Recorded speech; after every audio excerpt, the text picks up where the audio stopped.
తెలంగాణలో రైతు రుణమాఫీపై ముఖ్యమంత్రి రేవంత్ రెడ్డి మాటలు ప్రకంపనలే సృష్టిస్తూ ఉన్నాయి. ఈ రుణమాఫీ విషయంలో రకరకాల ఎత్తుగడలు ప్రభుత్వం వేస్తూ ఉంది. రుణమాఫీ చేయగలుగుతామా లేదా అనే కన్ఫ్యూజన్ ప్రభుత్వానికి కూడా ఉంది. దీనికి ప్రధానంగా ఇప్పుడున్న పరిస్థితులలో ఈ మాటలే తప్ప ఈ రుణమాఫీ చేయడు అని చెప్పేసి స్వయంగా హరీష్ రావు నువ్వు రుణమాఫీ కనుక చేస్తే నేను రాజకీయ సన్యాసం తీసుకుంటా, నువ్వు రుణమాఫీ చేయలేకపోతే నువ్వు ముఖ్యమంత్రికి రాజీనామా చేస్తావా అని ఛాలెంజ్ చేశాడు. ఆ ఛాలెంజ్ని రేవంత్ రెడ్డి స్వీకరించాడు. కానీ ఆ స్వీకరించిన తీరు విచిత్రంగా ఉంది. అదేంటి అంటే, నేను రుణమాఫీ చేస్తా, నువ్వు సిద్ధంగా ఉండు రాజీనామాకు హరీష్ రావు గారిని అన్నమాట. సిద్దిపేట శని వదిలిస్తా అన్నట్టుగా. కానీ నేను కూడా సిద్ధంగా ఉన్నా, చేయలేకపోతే నేను రాజీనామా చేస్తా అని మాత్రం ప్రకటిస్తలేడు ఆయన. అంటే ఇప్పుడు ఆయన ఛాలెంజ్లో ఉన్నాడా లేడా అనేది ఇప్పుడు కన్ఫ్యూజన్.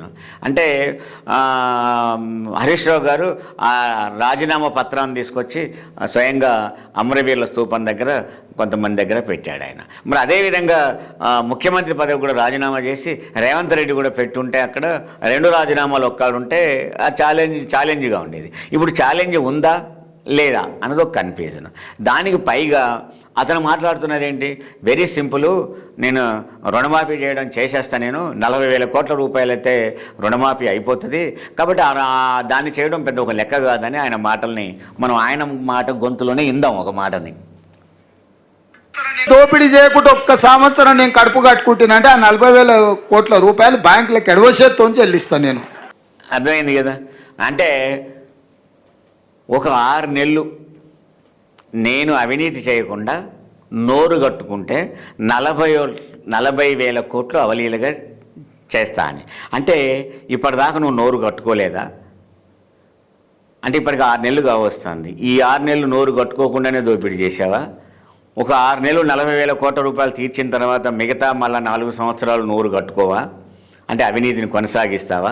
ఈ లెక్క ప్రకారం నువ్వు చేస్తున్న అవినీతి 5 సంవత్సరాలలో 10-40 అంటే ఎన్ని రూపాయలు కావాలి నీకు?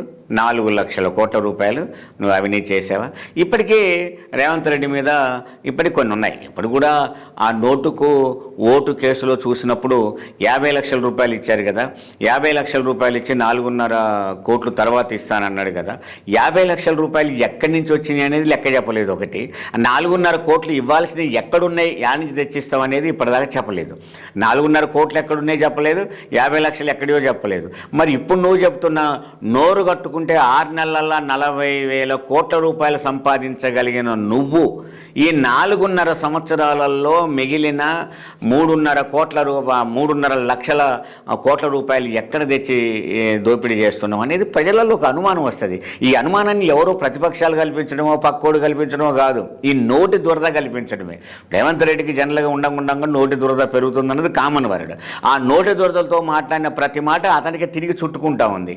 ఇప్పుడు 6 నెలల్లో 40,000 కోట్ల రూపాయలు నోరు కట్టుకుంటే సంపాదించేవాడివి, నోరు కట్టుకొని మరి 4.5 లక్షల కోట్ల రూపాయలు కనుక 4 లక్షల కోట్ల రూపాయలు కనుక తెచ్చేసి అదే రైతు బంధు, అదే రైతు బీమా, అదే రుణమాఫీ ఇవన్నీ చేయరాదా?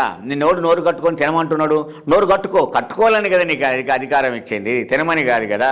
కాబట్టి ఈ 6 నెలలకే నువ్వు 40,000 కోట్ల రూపాయలు నువ్వు అవినీతి చేయకుండా ఉంటే సంపాదించినప్పుడు ఈ మిగతా 4.5 సంవత్సరాలలో నువ్వు చేసి ఎంత సంపాదిస్తున్నావు అని ప్రజలు అడిగేదానికి రేవంత్ రెడ్డి జవాబు చెప్పాల్సి ఉంటుంది.